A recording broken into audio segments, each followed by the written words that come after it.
சென்னை பாலக்காடு விரைவு ரயிலில் middle birth விழுந்ததில் கீழ் பர்த்தில் தொங்கிக் கொண்டிருந்த பெண் பயணி காயமடைந்திருக்கிறார். கூடுதல் விவரங்களை செய்தியாளர் சுப்பிரமணியன் வழங்கிட கேட்கலாம். சுப்பிரமணியன், வணக்கம். இது குறித்தான முழு விவரங்கள். சென்னை சென்ட்ரல் ரயில் நிலையத்திலிருந்து பாலக்காடு நோக்கி செல்லக்கூடிய எக்ஸ்பிரஸ் ரயிலில் S5 என்ற பெட்டியில் பயணம் செய்து வந்தவர் சென்னை முகலிவாக்கம் பகுதியைச் சேர்ந்த சூர்யா.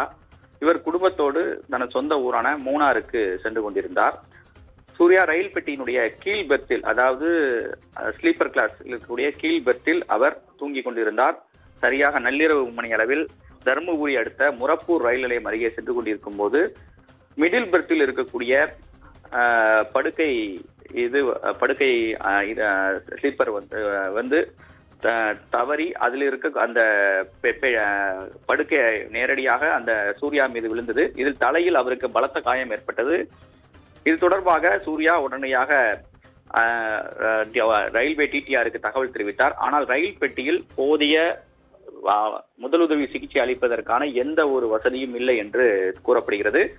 இதனால் TTRக்கும் சூர்யாவுக்கும் இடையே வாக்குவாதம் ஏற்பட்டது. அதன் பிறகு ரயில் சேலத்தில் நின்ற பிறகு அங்கு இருக்கக்கூடிய மருத்துவமனையில் அவர் சிகிச்சைக்காக அனுமதிக்கப்பட்டு சிகிச்சை பெற்றார்.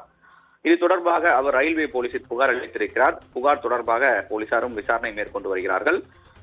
இது தொடர்பாக ரயில்வே துறை தரப்பில் ஒரு விளக்கமும் அளிக்கப்பட்டிருக்கிறது. அந்த விளக்கத்தில் மிடில் பெர்த்தில் இருக்கக்கூடிய படுக்கை பெட்டியை சரியான முறையில் பொருத்தாத காரணத்தினால்தான் இந்த விபத்து நிகழ்ந்ததாக ரயில்வே துறை தரப்பில் சொல்லப்பட்டிருக்கிறது. விவரங்களை வழங்கியமைக்கு நன்றி சுப்பிரமணியன்.